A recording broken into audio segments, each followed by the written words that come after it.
Hello friends, Swastika সেম্পেরি সবাইকে big welcome.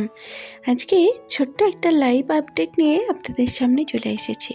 এই বছরেই ফার্স্ট টাইম আমার ইলেকশন ডিউটি এসেছে, আর আজকে হচ্ছে তার ট্রেনিংটা আমার স্কুলেই হচ্ছে। আমি পৌঁছে গিয়েছি আর এখন আমার নির্ধারিত রুমের দিকে এগিয়ে চলেছি। এই যে এখানে আমাদের ট্রেনিংয়ের কিছু মুহূর্ত আমি লুকিয়ে লুকিয়ে ক্যামেরা বন্দি করার চেষ্টা করেছি। আমি বারবার ক্যামেরাটাকে সরিয়ে নিচ্ছিলাম, কারণ মনে হচ্ছিল যদি ধরা পড়ে যায় তাহলে খুব বকা খাবো।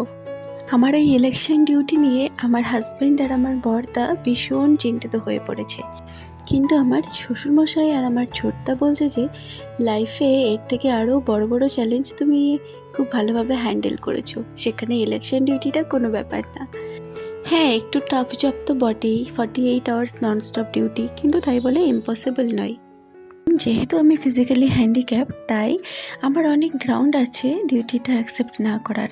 আর যদি আমি ডিএম অফিসে গিয়ে নির্দিষ্ট পদ্ধতি মেনে আবেদন করি আমার সমস্ত ডকুমেন্টস দিয়ে, তাহলে আমার ডিউটিটা ক্যান্সেল হয়ে যাবে। কিন্তু আমি সেটা চাই না, আমি ডিউটিটা করতেই চাই। আমি ভীষণভাবে এক্সাইটেড, লাইফে একটা নতুন রকমের অভিজ্ঞতা হবে।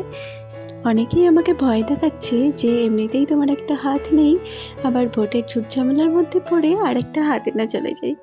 কিন্তু আমাদের প্রত্যেকের জীবনই তো অনিশ্চিত, তাই না?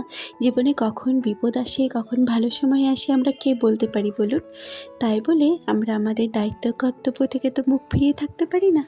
আমাদের দায়িত্ব কর্তব্য আমাদের পালন করতেই হবে। লাইফে যখন যেটা আসবে সেটাকে অ্যাকসেপ্ট করতেই হবে, তাই না? আমাদের আজকে ট্রেনিং কমপ্লিট, এখন আমি বাড়ির পথে। আমাদের যে ট্রেনাররা ছিলেন ভীষণ ভালোভাবে, খুব সহজভাবে আমাদের সব কিছু বুঝিয়ে দিয়েছেন। আমার তো খুব ভালো লেগেছে ট্রেনিং। চলুন আজ আর বেশি বকবক করব না। সবাই ভালো থাকবেন, সবার জন্য অনেক ভালোবাসা। বাই।